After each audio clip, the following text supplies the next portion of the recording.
இடம்பொருள் நேயர்களுக்கு வணக்கம். என்னைக்கு வந்து பார்த்தீங்க அப்படின்னா இப்போ பாண்டியன் ஷோ சீரியலில் ஒரே ஜாலியாக தான் கதை போயிட்டுருக்கு. ஒரு பெரிய ட்விஸ்ட் டர்ன்ஸ்லாம் இல்லாமல் இயல்பாக எப்படி வீடுகளில் இருப்பாங்களோ அந்த மாதிரி தான் இப்போ கதை போயிட்டுருக்குன்னு வச்சுக்கோங்க. ஸோ இப்போ இதில் வேறு செந்திலும் மீனாவும் ரொமான்ஸ் பண்ணலான்னு பார்த்தா விடவே மாட்டுறாங்க. இப்போ தான் ரொமான்ஸ் பண்ணுறதுக்கான ஒரு மூடுக்கு செந்தில் என்ன சொல்கிறார் அப்படின்னா, மீனாவை பார்த்து உங்கள் கண் அழகாக இருக்குது, அதனால தான் உனக்கு மீனான்னு பேர் வச்சாங்களா, மீன் மாதிரி கண்ணுக்கு அப்படின்னு கேட்டுட்ருக்க.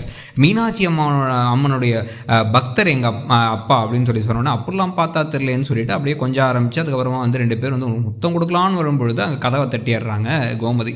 என்னன்னு பார்த்தா ஒரு பெரிய அதிசயம் நடந்திருக்கு. சாப்பிட உங்கள் அப்பா ஒத்துக்கிட்டாருன்னா, எப்பயும் நீங்கள் செஞ்சு வந்த சப்பாத்தியும் புளியோதரையும் தானேன்னா, இல்லை ஹோட்டல் போகிறோம், வா இப்பயே போகலான்னு தரதுன்னு எடுத்துகிட்டு போய் ஹோட்டலில் உட்காந்தா அங்கே மெனு கார்டெலாம் எடுத்து பார்த்து மெனுவில் என்னென்ன போட்டிருக்கு, கண்ட மெனிக்கு போட்டிருக்கேன்னு பார்த்துட்டு இருக்கும்போது தான் ஒரு அதிர்ச்சி வருது. இப்போ பாண்டியனுக்கு என்னென்னா 2 இட்லி 150 ரூபாயா, மொத்தமாக என்ன ஆகுதுன்னு பார்த்தா ஒரு தோசை 180.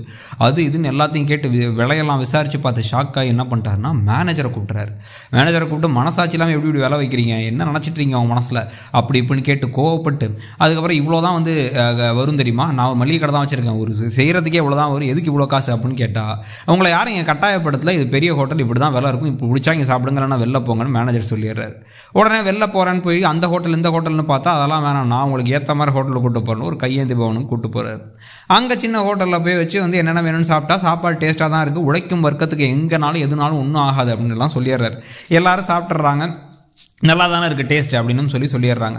வீட்டுக்கு ரூமுக்கு வந்ததுக்கு பிறகு பார்த்தீங்கன்னா கதிர், செந்தில், மீனா 3 பேர் கார்ட்ஸ் விளாட்றாங்க. இதெல்லாம் இயல்பாக நடக்கிற விஷயம், நல்லா அழகாகவே சிம்பிளாகவே இருந்துச்சு.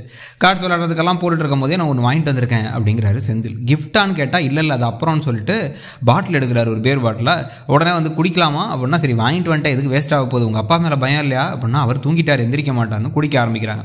ஸோ அப்போ செந்தில் கொஞ்சம் குடிச்சாரு. கதிர் அன்னி முன்னாடி எப்படி அப்படின்னு யோசிச்சு வர, பரவாயில்ல குடிங்க அப்படின்னு மீனா சொல்கிறாங்க. வர ரொம்ப மீனா அழகாயிட்டே வர போகிறாங்க. உடனே இவரும் சரி ஓகே அப்படின்னு சொல்லிட்டு குடிக்க ஆரம்பிச்சிடறாரு. கொஞ்சம் 2 பேரும் மாற்றி குடிச்சிட்டு இருக்கதோட இன்றைக்கி எபிசோடு முடியுது. இன்றைக்கி எபிசோடை பற்றி நீங்கள் நினச்சிங்கிறத சொல்லுங்கள். தேங்க்யூ. இடம்பொருள் நேயர்களுக்கு வணக்கம். என்னைக்கு பார்த்தீங்க அப்படின்னா இப்போ பாண்டியன் ஷோ